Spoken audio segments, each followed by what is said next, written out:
com o convite, agradeço. Não fugir, tá? Quem sabe outra oportunidade, mas nós estamos contentes que a Central, né, recebe muitas famílias sempre, aqui eu acho também, né?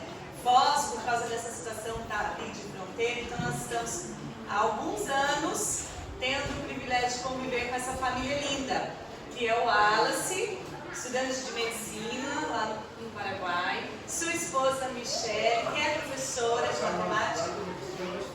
Estudante de medicina do exterior, isso, não é? E a Michelle, que é professora de matemática e mãe dessas fofurias que são a Tina e a Nath.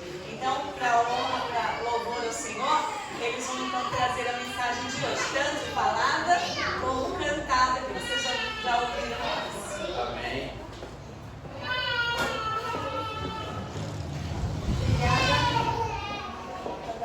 Não estou me ouvindo, tá? Agora eu tô. Obrigada pela apresentação, Vivi. Eu não sabia se ela ia me apresentar ou não, então eu tinha planejado falar, mas é isso. Sou professora de matemática, sou escritora, tenho 2 filhas que eu amo de paixão, um marido, uma família que eu gosto muito de estar perto, de estar na igreja junto.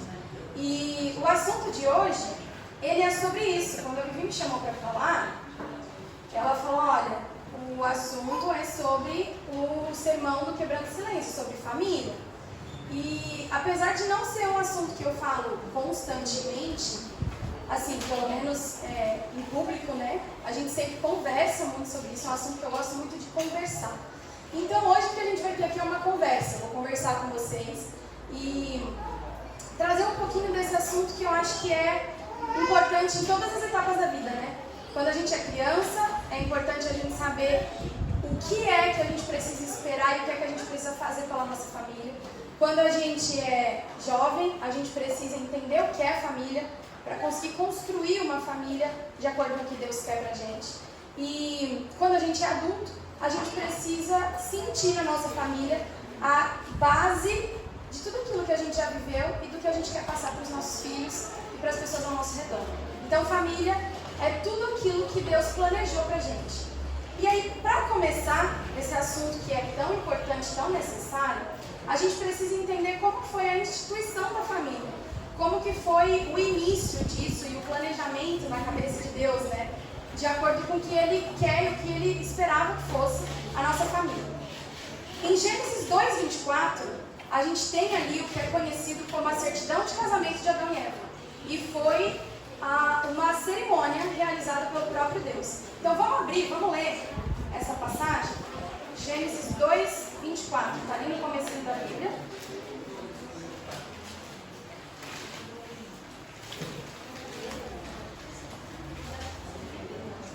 E a gente tem um verso que diz o seguinte: por isso, o homem deixa o pai e a mãe e se une à sua mulher, e os dois se tornam um só. Essa passagem, de acordo com o que a gente vê em outras passagens da Bíblia, ela é pequena, ela é um versinho curto, só que é carregada de significado. Vocês conseguem encontrar em cada palavrinha um significado muito profundo daquilo que Deus quer que a gente entenda sobre a família. Para que a gente entenda esse significado muito profundo, a gente poderia destrinchar o verso inteiro, falando palavrinha por palavrinha o que significa, o que quer dizer, o que é que a gente pode entender com aquilo. Mas não é isso que eu vou fazer aqui hoje.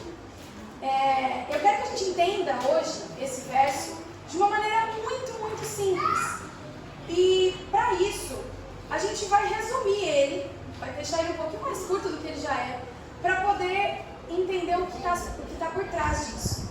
Quando o texto diz, por causa disso deixa o homem pai e mãe, ele está querendo dizer que é porque Deus criou a mulher do homem, criou a mulher para o homem e criou a mulher como única correspondente ao homem. No meio de tudo que tinha sido criado, foi isso que Deus fez. E por causa disso é que então ele vai deixar o pai e a mãe e vai se unir à sua mulher e eles se tornarão uma só carne. Vocês acham que isso é uma coisa simples? Deixar a casa que a gente mora, casar e aí viver com outra pessoa é simples. Quantos são casados aqui? Levanta a mão. ou menos. Levanta a mão quem é solteira agora, só para ver se tem mais ou menos metade.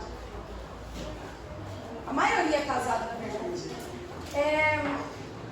Gente, sair de casa e o conforto que a gente tem, da família que a gente está acostumado, e casar com alguém, viver junto, morar, ver todo dia a cara da pessoa. Uma pessoa que viveu, que foi educada, que teve costumes completamente diferentes dos nossos, é muito difícil. Porque a pessoa é totalmente diferente da gente. Mesmo que a gente pegue duas pessoas que viveram um núcleo familiar muito parecido, quando elas passam a viver juntas, elas são totalmente diferentes. Elas têm personalidades diferentes, elas têm educação diferente, costumes diferentes. E quando os dois atingem uma maturidade, pelo menos deveria ser assim, né? Esperar ter a maturidade de corpo e de mente para poder casar. Mas a gente considera que seja dessa forma. E aí, quando os dois atingem essa maturidade, eles saem então dos seus lares cômodos e eles resolvem formar um novo lar. E vocês sabem qual que é o resultado dessa receita? E muitas vezes, desastre.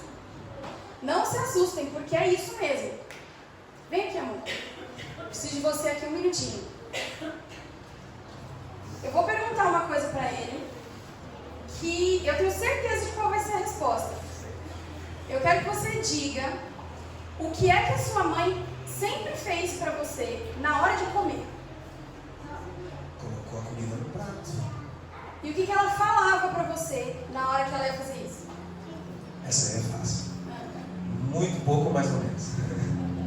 Obrigada. Gente, eu cresci numa casa. Meus pais não viveram mais juntos até o final da vida. Eles são separados, mas eu cresci com eles em casa. E eu nunca, na minha vida inteira, vi minha mãe botar comida pro meu pai. Tá certo, tá errado? Eu nunca perguntei, mas eu acho que é porque meu pai não gostava. Eu não gosto. Eu detesto que coloquem comida pra mim.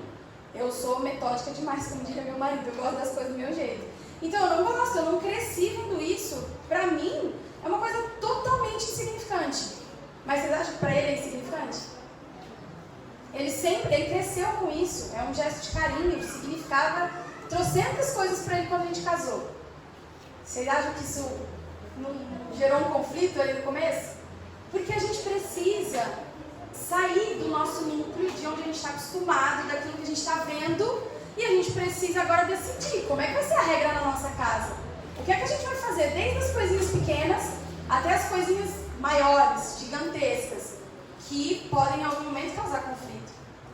Isso é muito complicado de se manejar, porque quando a gente pensa nisso, a gente tem que avaliar esse contexto de que os dois estão deixando para trás tudo aquilo que eles viveram, aquilo que eles conheceram, para agora decidirem juntos como é que vai ser a casa que eles vão morar, quais serão as regras, como é que eles vão se dividir para fazer as coisas e muitas outras coisas. E eles vão formar agora um novo núcleo familiar. E esse novo núcleo familiar, ele vem carregado de desastre, como eu falei antes. Só que sabe por quê que essa instituição não é um desastre quando a gente segue algumas coisas que a gente deveria seguir? Porque essa instituição, ela é uma instituição que foi determinada pelo próprio Deus. Aquilo que ele determina não é para ser um desastre.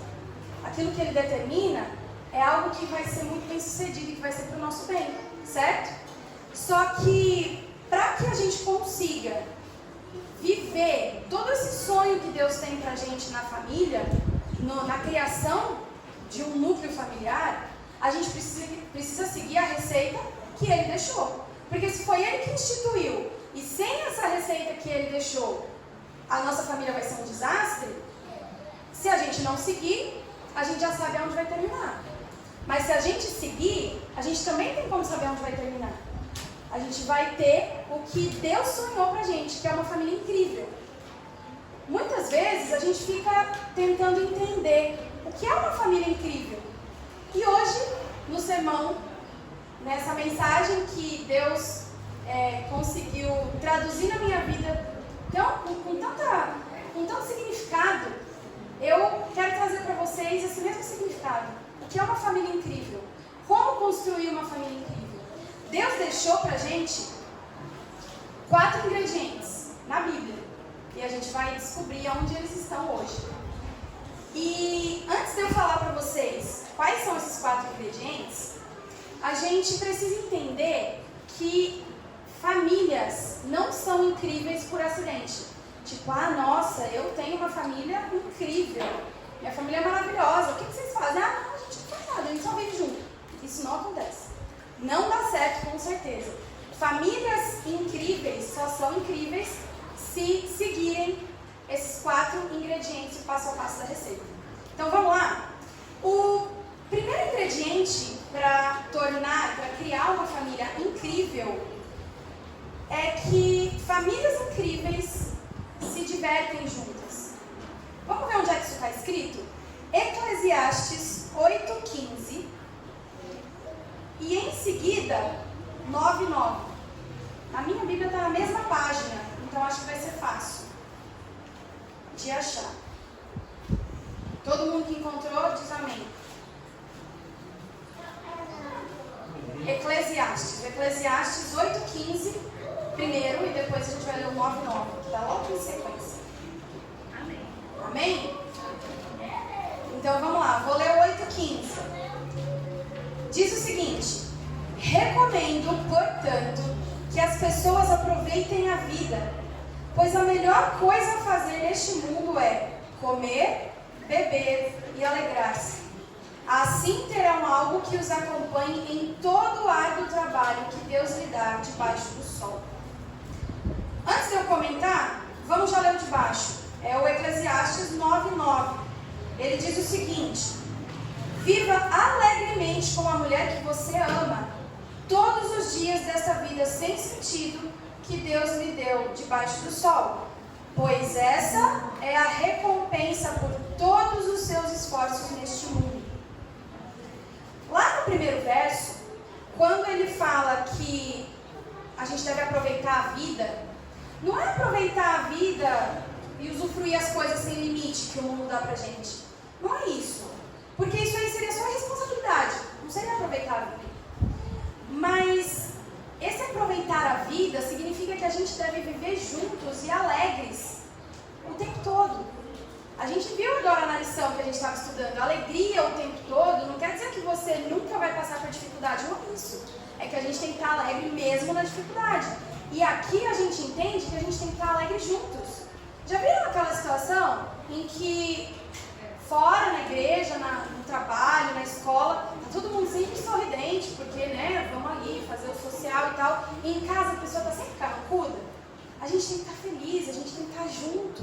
Porque se alegrar juntos constrói uma coisa na família que é a felicidade. A felicidade vem da gente estar alegre juntos. E Deus diz ali no segundo verso que a gente leu que a recompensa por todos os nossos esforços, essa recompensa não vai vir através de uma vida que você come, bebe o que quer, está cada dia com uma pessoa diferente do lado. Não é assim que vai vir. O que é que fala lá? Que essa recompensa, que o que vai deixar a gente feliz, é usufruir a nossa alegria, os nossos bons momentos, ao lado da pessoa que a gente ama. É isso que vai fazer a gente feliz. É isso que vai fazer com que a gente tenha prazer na vida que a gente leva. E é isso. O primeiro ingrediente é diversão. A gente tem que se divertir juntos, gastar tempo juntos.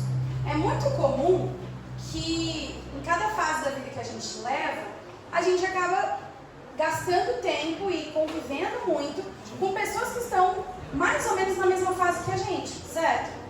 Quando eu e o Wallace namorávamos, a gente convivia muito com casais que também estavam namorando. E a gente presenciou várias vezes situações de casais, de namorados, que viviam brigando o tempo inteiro, o tempo todo. Eles só discutiam, só brigavam. E é bem complicado, né? A gente olhava, ficava pensando, imagina que aqui não tem ninguém desse jeito. A gente geralmente conhece pessoas assim, mas acho que aqui ninguém é assim. Gente, eu não sei, para os solteiros aqui agora, né? Não sei se alguém já falou isso para vocês, Mas se alguém não falou, escutem com atenção. Se no namoro as coisas não vão bem, o casamento não melhora não. Não melhora, não adianta. Para que serve o namoro? O namoro serve para você conhecer a pessoa, para vocês conversarem sobre coisas importantes, sobre os gostos um do outro, o que um gosta, o que o outro gosta, o que não gosta. Para vocês falarem sobre o futuro, cada um dizer qual é o tipo de futuro que sonha, para vocês verem, né, se o futuro que vocês planejam e querem está de acordo. E com certeza, de acordo com aquilo que a Bíblia diz pra gente, o namoro serve para que a gente se divirta juntos. A gente faça coisas legais, a gente passeie, a gente crie momentos de diversão. É para isso que serve. A gente já viu casais de namorados que gastavam quase todo o tempo que eles tinham juntos brigando, um magoando o outro, e aí eles falavam, não, mas a gente está junto porque a gente se ama. E não é para ser assim. Quando vocês encontrarem, no momento que vocês estão procurando, aí é para os solteiros ainda, quando vocês estão procurando alguém para casar, quando vocês estão procurando alguém para conhecer, para talvez pensar no casamento futuro, vocês precisam entender que é no namoro que vocês vão começar a identificar como é que vai ser o casamento de vocês. Então, aquele tipo de namoro onde as pessoas terminam e voltam 20 vezes em um ano de namoro, imagina como é que vai ser isso quando vocês estiverem casados, vivendo como marido e mulher. Não dá certo. Então, pensem, diversão. Deus disse pra gente aqui que famílias incríveis se divertem juntas. E é isso. Esse é o primeiro ingrediente. É o ingrediente certo. Vocês têm que se divertir. Como família, como casal, como pais e filhos, tem que se divertir. O segundo ingrediente fala que famílias incríveis encorajam o crescimento. Sabe onde que a gente encontra isso? Em Lucas 2:52.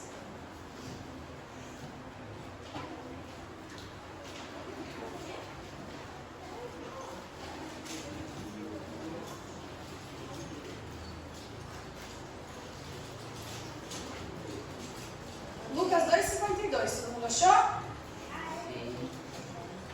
Diz o seguinte, também é um verso bem curtinho, ó. Jesus crescia em sabedoria, em estatura e no favor de Deus e das pessoas. Esse crescimento que é citado aqui nesse verso, ele mostra pra gente que existem diferentes áreas da vida em que a gente precisa crescer, em que a gente precisa aprender e se aprimorar. E todas as vezes que nós pensamos em família, a gente entende que esse crescimento precisa acontecer como família. Como é que a gente cresce como família? Quando a gente apoia o crescimento um do outro. Eu preciso apoiar o crescimento do meu marido, nós precisamos apoiar o crescimento dos filhos, meu marido precisa apoiar o meu, e é assim que funciona. Imagina só, se a gente não cresce, não aprende, não desenvolve juntos como família, a nossa família vai ser uma família chata. Pode até parecer estranho eu falar isso, mas é verdade. Pensem comigo, aonde é que vocês querem estar daqui a 10 anos?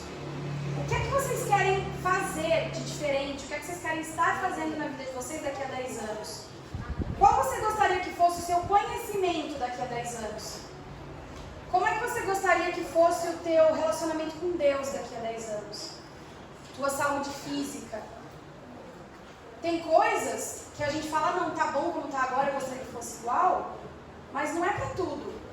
Porque se para todas essas perguntas você respondeu que gostaria de estar exatamente como você está hoje, eu sinto lhe dizer, mas não tem muita coisa interessante no futuro que você planeja. Porque existe uma regra no nosso corpo e na nossa vida também é assim, que diz que se você não melhora, se você fica estagnado, com o tempo, inevitavelmente, você vai definhar. Então, você precisa crescer em tudo.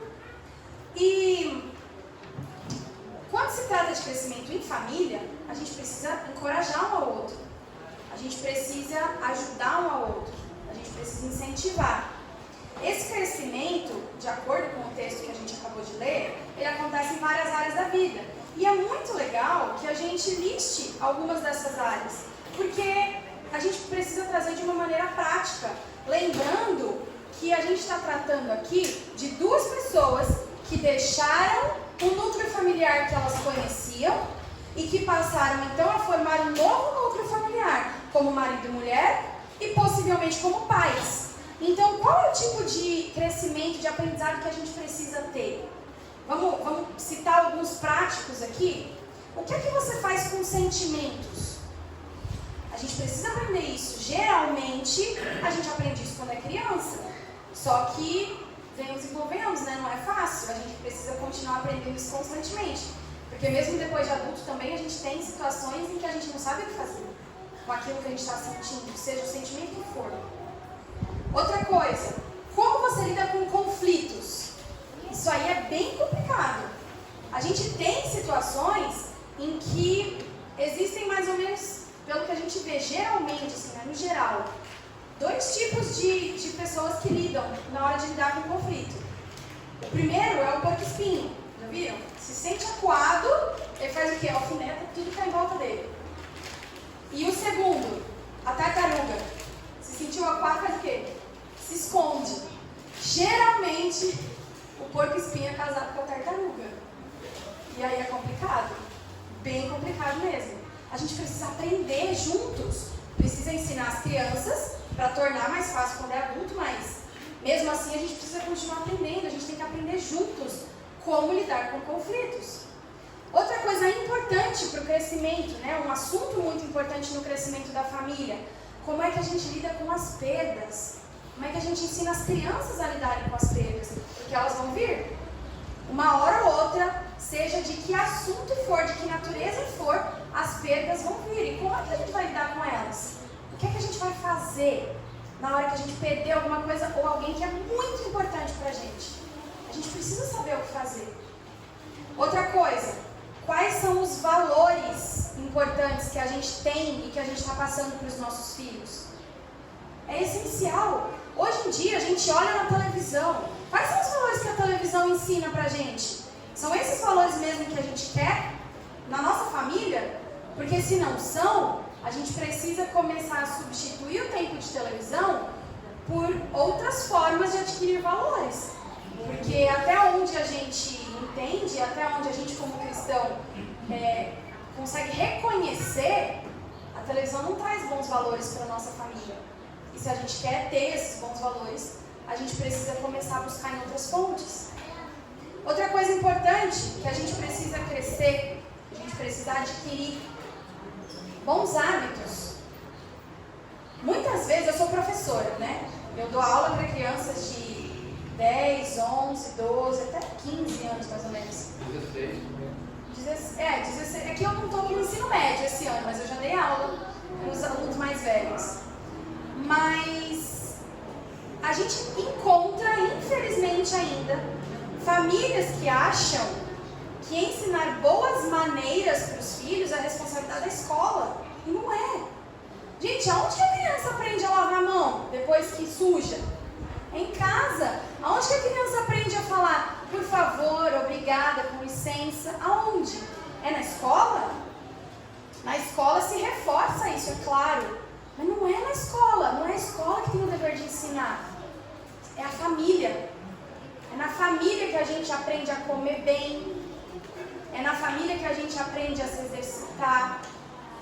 É lá que a gente aprende a ter bons hábitos para a nossa vida. Psicológica e saúde física. E esse aprendizado todo, existem muitas outras coisas, mas eu resolvi listar só algumas. Esse aprendizado todo que a gente precisa, que é bastante coisa, ele geralmente vem de duas maneiras que a gente consegue adquirir. E tem outras duas que definitivamente minam o crescimento. Vamos falar um pouquinho sobre essas 4 coisas, né? 2 que fazem o crescimento ok, e 2 que não ajudam em nada. A primeira, que faz com que a gente aprenda muito, é através do exemplo. E a gente vê isso na Bíblia também. A gente acha essa citação em João 13, 14 e 15. João 13, 14 e 15.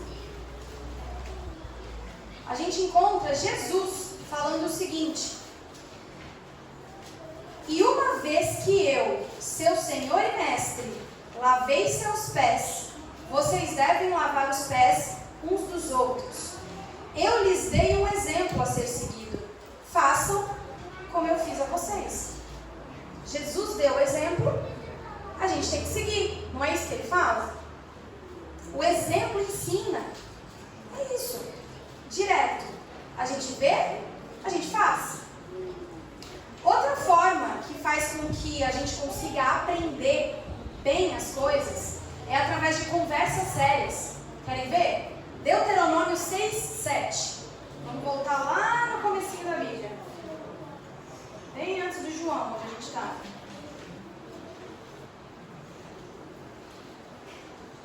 Deuteronômio 6, 7.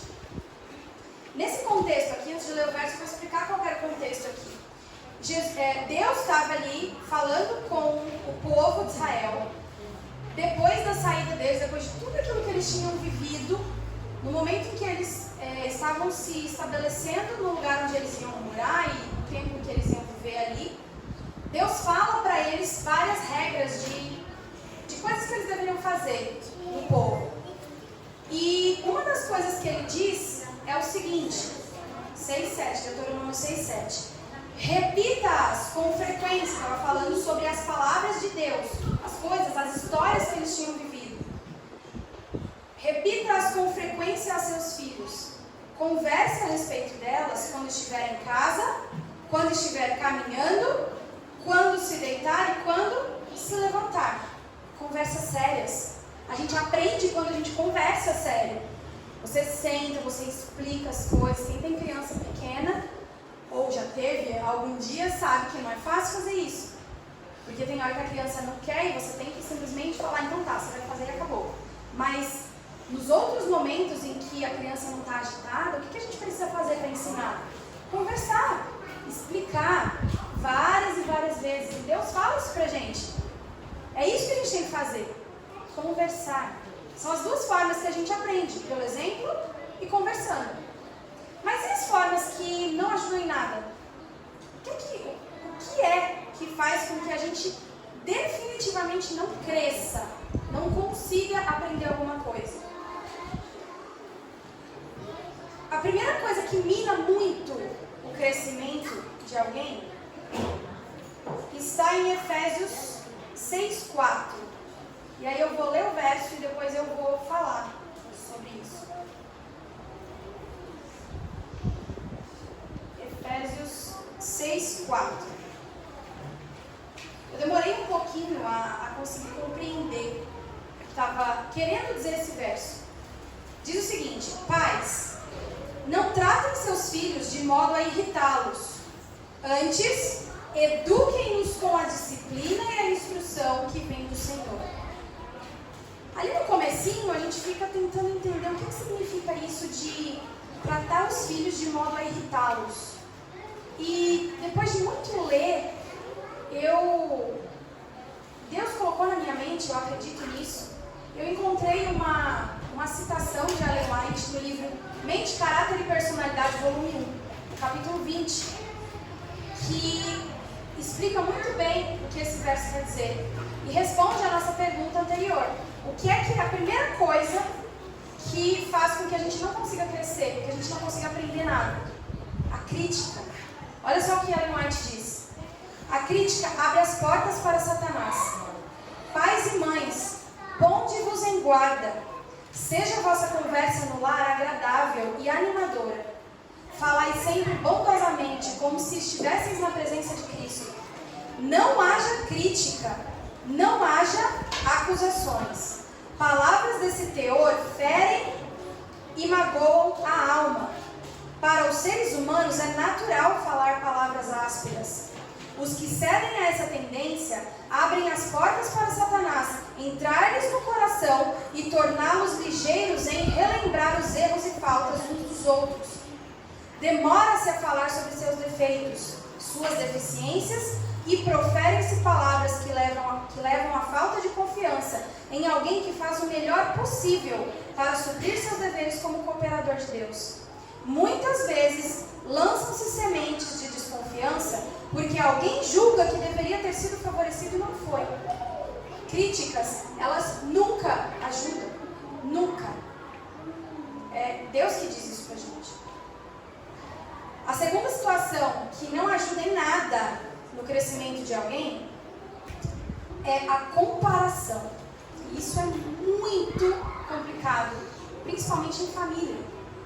A gente encontra isso em Gálatas 6,4. Vou voltar só um pouquinho, né? Gálatas é logo antes de Efésios. E no capítulo 6, versículo 4, a gente encontra o verso que diz assim: cada um preste muita atenção ao seu trabalho, pois então terá a satisfação de havê-lo feito bem e não precisará se comparar com os outros. Enquanto nós estivermos prestando atenção ao nosso trabalho, à nossa família, aquilo que nós temos que fazer, a gente não vai ter tempo de ficar se comparando com os outros, com as outras famílias, com aquilo que eles fazem. Comparações essas que são sempre injustas, porque cada um é um, ninguém é igual. Então, não adianta a gente querer comparar as pessoas. Mulher, não compare o seu marido com o ex-namorado, o seu pai, o seu vizinho. Não é ele que é seu marido. O seu marido é único. Maridos, não comparem a sua esposa, sua mãe, com a sua tia, com sua prima, com uma irmã que você tem. Não faça isso. São pessoas diferentes. Pais e mães, aí, como mãe eu falo, eu acho que isso é uma das coisas mais difíceis da gente fazer. Não compare seus filhos um com o outro. Eles são crianças diferentes. O que um faz bem, nem sempre o outro vai fazer. E é muito difícil. Só que comparar pessoas faz com que elas não cresçam. Principalmente quando elas sabem, assim, de maneira escancarada dessa comparação. Quando é ali só um pouquinho, a criança muitas vezes não percebe, mas com o tempo ela vai perceber. Então nunca é bom, não façam isso. Isso faz com que a família não seja incrível, porque não dá certo. A gente precisa crescer juntos, a gente precisa aprender juntos. E essas coisas, a crítica, a comparação, definitivamente minam esse crescimento. Elas nunca são boas. O terceiro ingrediente que Deus deixou pra gente na Bíblia, para que nós possamos ter famílias incríveis, tem tudo a ver com a campanha, o projeto Quebrando o Silêncio. A gente consegue encontrar esse ingrediente na combinação de dois versos. O primeiro está em Mateus 5,45. E logo depois a gente vai voltar para Eclesiastes. Mas vamos ler Mateus primeiro.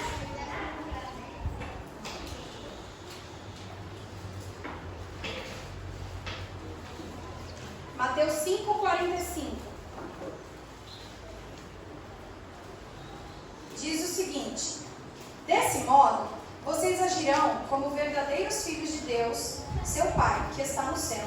Pois Ele dá a luz do sol tanto a maus como a bons, e faz chover tanto sobre justos como sobre injustos.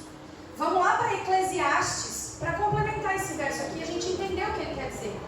Eclesiastes 4, 9 e 10.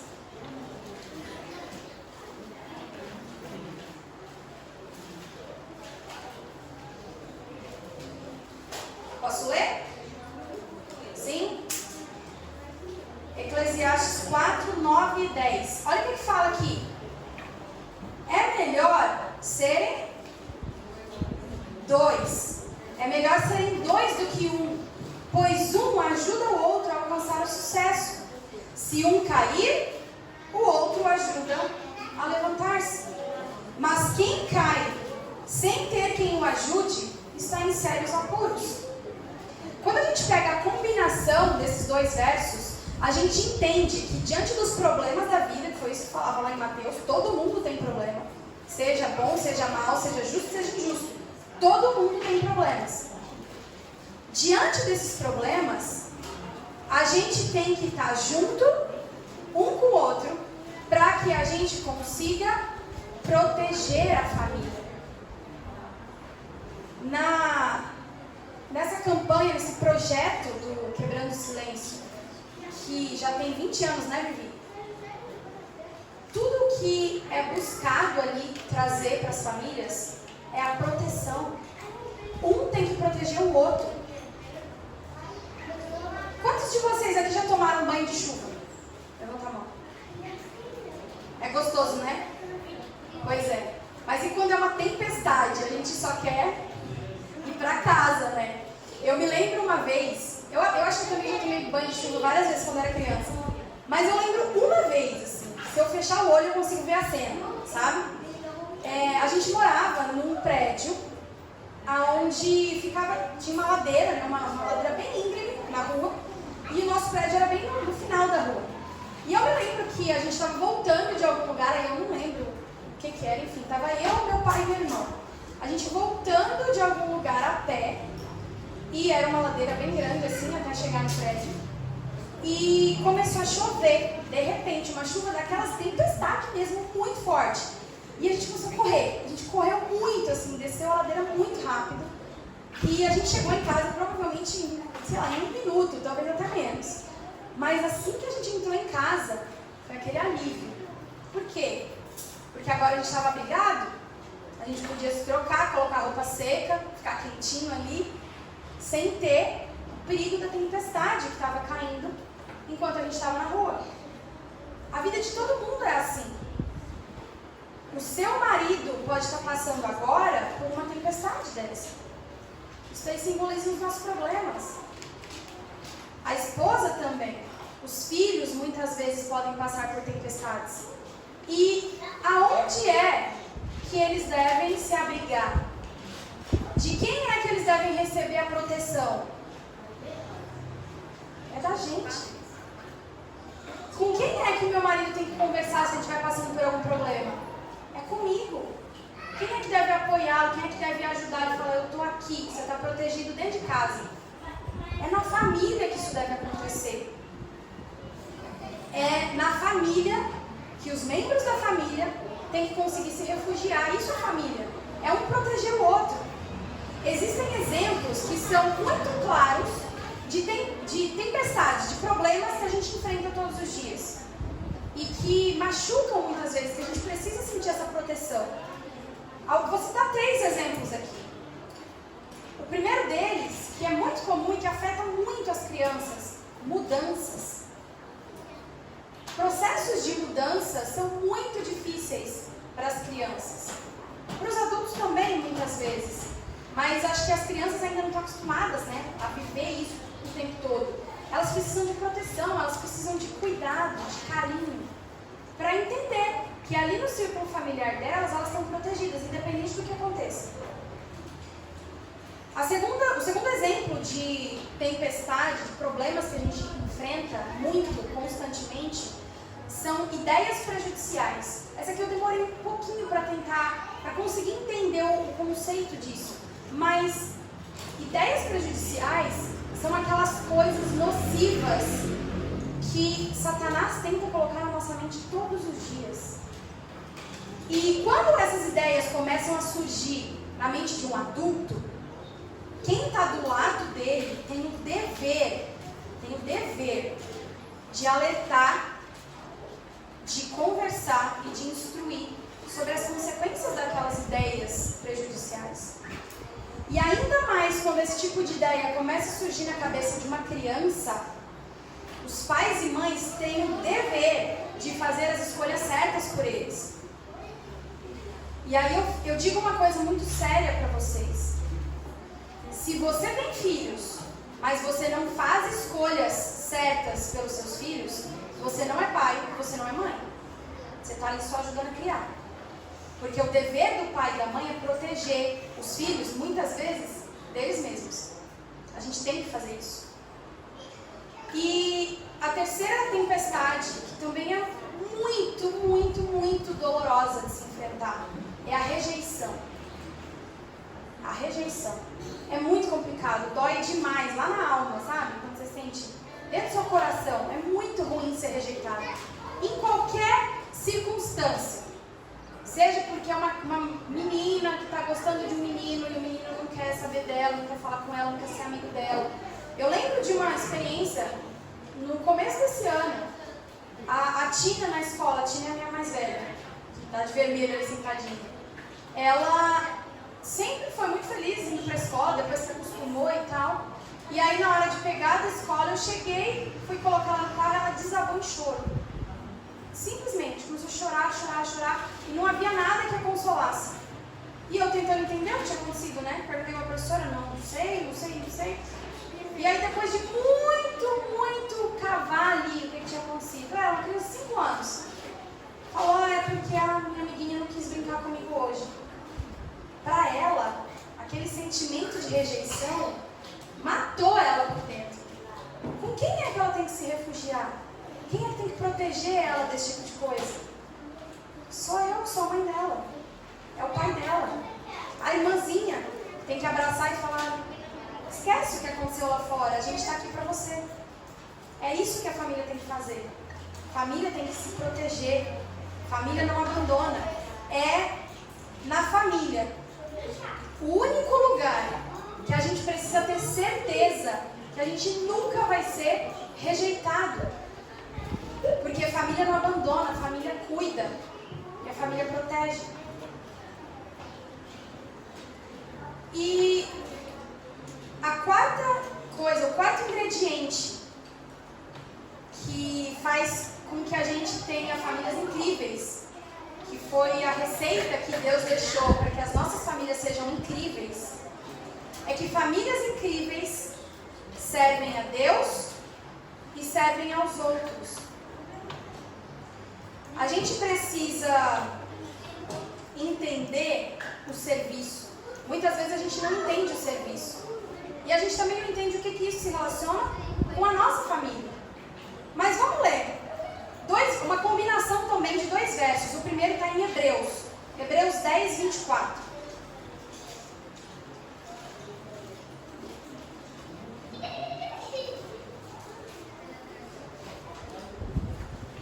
Olha só o que diz em Hebreus 10, 24. Pensemos em como motivar uns aos outros na prática do amor e nas boas obras.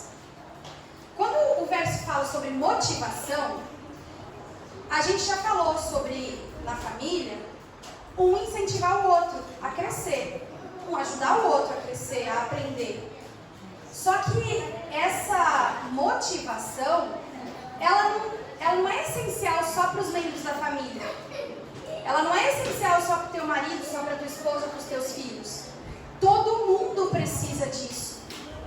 Todo mundo precisa de motivação, todo mundo precisa de cuidado. E as pessoas ao nosso redor, elas estão padecendo porque elas não têm o cuidado e a atenção das pessoas para quem Deus deu recursos para cuidarem delas. Essas pessoas olham e fingem que não estão vendo o sofrimento delas. E muitas vezes essas pessoas somos nós. A gente fica ali tão focado do tipo, já ouviram a frase, não, eu estou cuidando da minha família. Não, eu estou protegendo a minha família. O restante, se der eu faço alguma coisa, se não, eu nem olho. Porque aí eu não vejo e não fico com a consciência pesada. A gente precisa cuidar da nossa família e cuidar dos outros ao nosso redor da mesma forma que a gente cuida da nossa família. Eles precisam dessa proteção. E isso é serviço. Em Atos 10, 1 e 2, é o último verso que eu vou ler com vocês hoje de manhã. E ele fala sobre uma família oficial. Vamos ler? Atos 10, 1 e 2.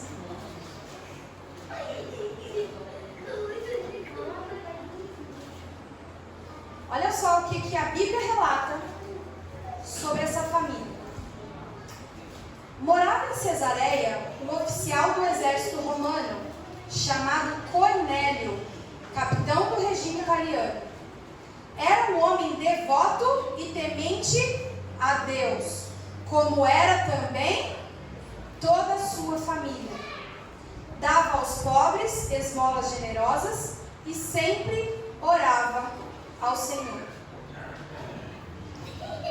O relato que a gente encontra da família de Cornélio aqui na Bíblia vem falando que Cornélio ajudava as pessoas e era temente a Deus. Se vocês pararem para procurar na Bíblia, todas as vezes que nós encontramos relatos de pessoas que ajudavam aos outros, o relato nunca vem sozinho. Ele sempre vem combinado dessas duas coisas. Pessoas que são tementes a Deus ajudam aos outros. Pessoas que ajudam aos outros são tementes a Deus. Isso é serviço. Serviço é cuidar do outro. E aí você pergunta pra mim: tá bom, Michele, eu já entendi, eu preciso cuidar do meu próximo, a gente já sabe disso. Mas o que é que isso tem a ver com a minha família? No que é que isso aí vai ajudar a minha família a ser uma família incrível? E eu respondo para vocês. Cuidar dos outros como família nos faz ter um propósito de vida juntos. Faz com que a gente caminhe para o mesmo lugar. Faz com que a gente deseje o mesmo futuro. E com que a gente construa a mesma fé. Quando você se entende como um filho de Deus, você passa a mostrar Cristo para as pessoas. É isso que a gente é para as pessoas que estão olhando para a gente. A gente é Cristo. A gente traz Cristo para as pessoas, porque a gente faz o que Cristo fez.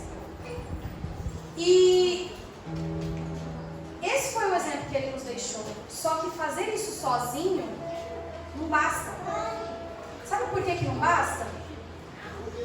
Porque se você não tiver do seu lado aquela pessoa com quem você escolheu viver, uma hora você vai perceber que vocês estão caminhando para lados opostos. Família caminha para o mesmo lugar. Família tem que ter o mesmo propósito. Então, servir a Deus e servir aos outros juntos faz com que a gente caminhe para o mesmo lugar. Faz com que a gente tenha o mesmo propósito de vida. E afinal de contas, é assim porque Deus disse que funciona. Deus falou que dá certo. Então a gente tem que acreditar. Porque a gente confia em Deus. A gente tenta confiar em Deus o máximo possível. E aí o que falta, a gente ora e Deus concede pra gente essa confiança. Famílias incríveis servem juntas a Deus e ao próximo. É assim. Se doar para alguém que precisa de você, faz com que você seja menos egoísta. Faz com que você pense menos em si mesmo para poder fazer o outro feliz. Você passa a abrir mão das coisas para fazer o outro feliz. E afinal de contas, o que é o casamento? O casamento não é a necessidade de você ser menos egoísta, abrir mão das coisas que são importantes para você de alguma forma, mas simplesmente para fazer o outro feliz. Isso é o casamento. É por isso que servir aos outros juntos ajuda, constrói o nosso caráter e fortifica a nossa família.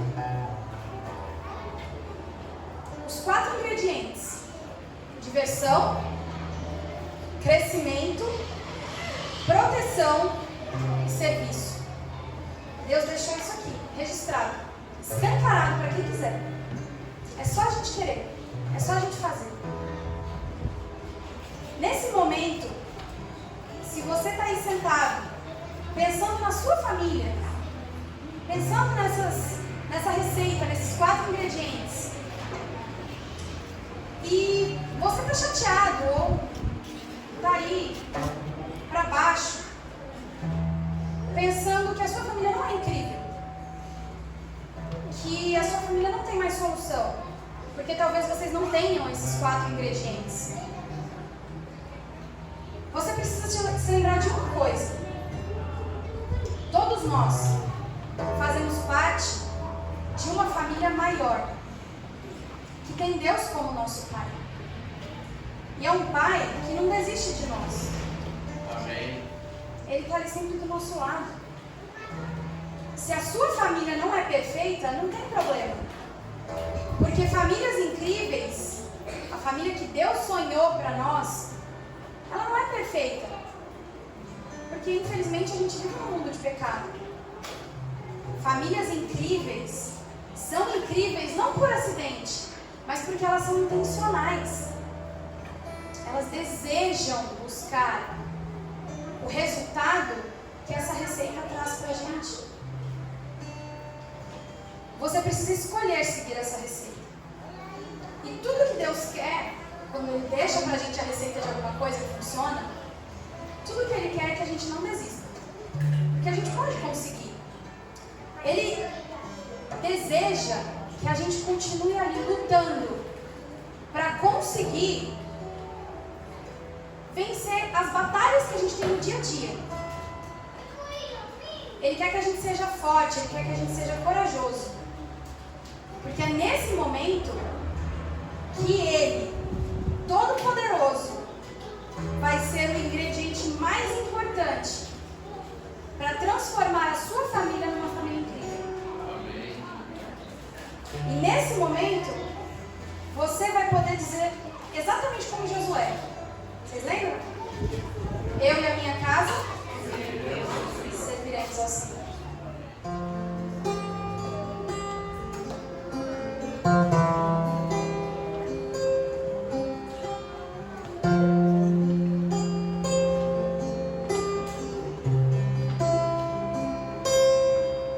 Outro dia eu pensei em desistir.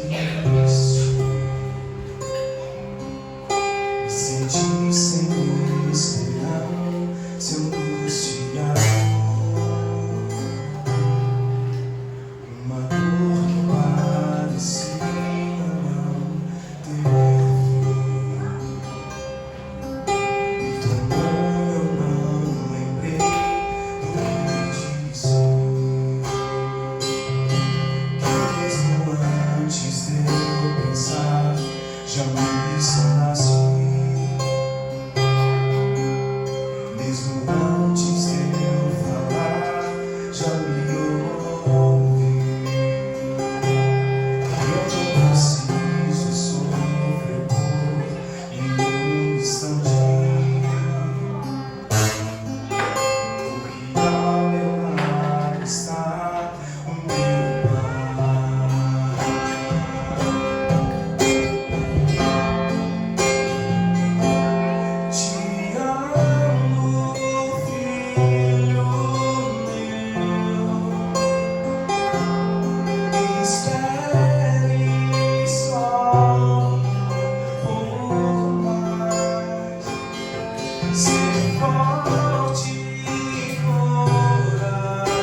falar, já me ouviu.